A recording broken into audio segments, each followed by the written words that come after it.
All right, so before we move into a review that I have, as well as a theory slash ranking that I think is very fun and exciting, there is some news that I wanted to talk about that nobody else seems to be talking about, but I wanted to talk about it because I think it's really interesting. I think it's really interesting, actually.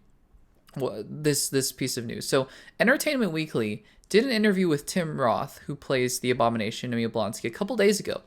A few days ago, actually, September 1st. And there are some bombs that were dropped in this article that I don't think anybody has been talking about, which I think is bizarre. Because there are some really interesting revelations for She-Hulk that I think have been revealed by Tim Roth, quite frankly. Maybe not. Maybe not.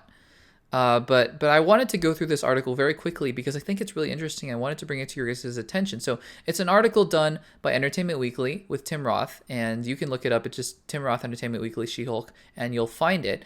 And basically, he talks about a lot of different things. He talks about basically the reason he came back to do Abomination after the Incredible Hulk. Basically, the reason he did Abomination in the first place was to, make his kids happy and things like that. And then he talks about the process, basically, of the motion capture or whatever it was, like how to play in this sandbox of She-Hulk, and how he watched Ruffalo and Maslany kind of do their own scenes first, and then kind of get the confidence to do his scenes. But it's really at the end of this article, and I'm scrolling down here, that he talks about what is he, a good guy, is he a bad guy? We don't know. I think that's pretty obvious. Like, it's ambiguous for now. I'm sure we'll find out Thunderbolts at the end of this series, but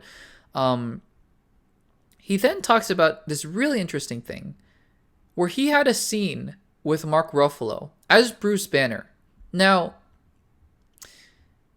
I'm going to say that, okay, I'm going to read the quote, and then we're going to talk about what this means. Because, first of all, just right up front, I was thinking about the first 3 episodes of She-Hulk and the Abomination character, and I don't see any place where the Abomination and the Hulk could have interacted, and that scene just got cut. So I'm going to read this quote, and we're going to talk about what it means, because I think it's really interesting. So on, just quoting from the Entertainment Weekly article, quote, "And while Roth isn't sure if this made the final cut of episodes, he does tease that during filming he got to acknowledge the fact that the last time he played Emil Blonsky was with Norton, and now Bruce Banner looks entirely different as Ruffalo." This is the quote from Blonsky. "It was great. I don't know if it's in there in the episode, but there is a slight bit of confusion when I see him. We riffed on that a lot when we were shooting, but I don't know if any of that made it in. You really put on weight. That kind of stuff, it was very funny. But listen, I got to work with 2 great actors. That's the bottom line. Ed's fantastic, and Mark Ruffalo, I've always wanted to work with Mark Ruffalo, and I got to do it. That's pretty much a bonus. I'll take that." So here you have Tim Roth basically saying, I got to work with Mark Ruffalo, and we got to riff on the fact that his Bruce Banner looks different. Now, it could be him. So first of all, the first thing I want to question here is it Bruce Banner that he's talking about? And this is just me getting really deep into the weeds here of this quote, because we're going to find out in a couple weeks, so it doesn't matter. But I want to look at this article and maybe think about, like, what does this mean? What does this actually mean for the show She-Hulk? So is it Bruce Banner that he's referring to? It's possible, and I think that's really interesting, because last time we saw him, he's transformed back into the Smart Hulk, but he also has that inhibitor thing that I'm sure he could put back on and turn back into Bruce Banner, so maybe that's not a big deal. The question, I think, becomes, why did Hulk come back from space, and why is he Bruce Banner again? But it seems pretty clear that Roth is talking about Bruce. It could also just be he met Hulk, and he's saying, "Oh, you put on some weight as the Smart Hulk instead of the Edward Norton Hulk." But again, riffing on the fact that Ruffalo's Hulk looks different than Norton's Hulk, you can't really tell that it's Ed Norton as the Hulk in his movie. It's more of just a CGI thing, separate entity.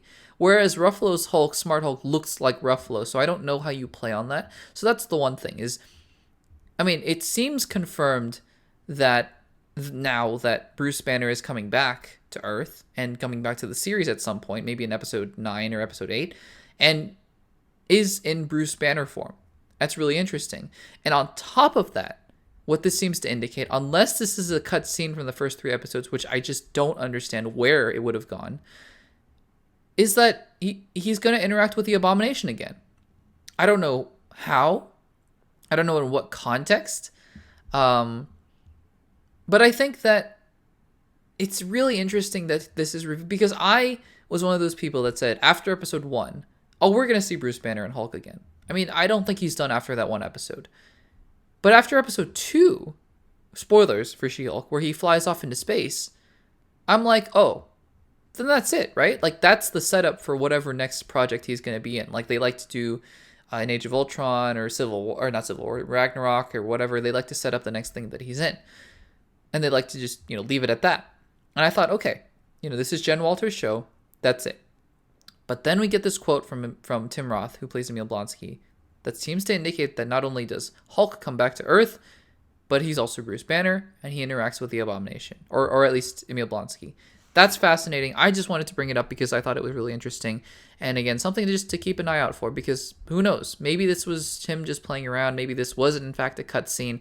But I think it's very interesting that he talked about that with Entertainment Weekly. So let me know in the comments what you guys think about that, because I'd be very curious to hear what people think if he's coming back in the show. I posted on Monday's question of the day as sort of a precursor to this topic being on the podcast. So you can comment, you can go vote in that poll. There's a poll up on the community page if you'd like to vote.